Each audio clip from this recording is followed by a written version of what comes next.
ఇదిలా ఉంటే పాకిస్తాన్ మాత్రం ఎప్పటిలాగే తన ఒక్కర బుద్ధి చాటుకుంది. పాకిస్తాన్ భూభాగంలోకి చొచ్చుకు వచ్చిన 2 భారతీయ యుద్ధ విమానాలను కూల్చేస్తామని ట్విట్టర్ వేదికగా పిట్టకూతలు కూస్తోంది పాకిస్తాన్. అంతేకాదు ఒక పైలట్ను బందీగా చేసుకున్నామని పాక్ మేజర్ జనరల్ ఆసిఫ్ గఫూర్ చెప్పుకొచ్చారు. భారత్ ఊహించిన దానికంటే ఎక్కువ స్థాయిలో రిటార్డ్ ఇచ్చామంటూ ఫోజులు కొట్టారు.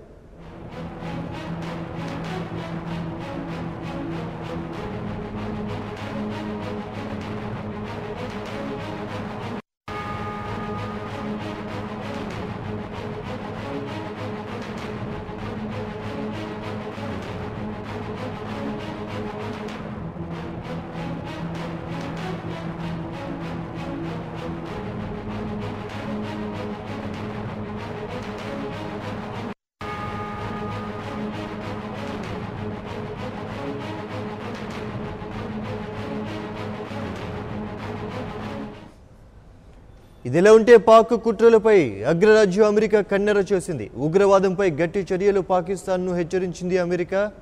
అయితే ఈ తరుణంలో 2 దేశాలు సంయమనం పాటించాలని సూచించిన అమెరికా పాకిస్తాన్కు మాత్రం స్ట్రాంగ్ వార్నింగ్ ఇచ్చింది.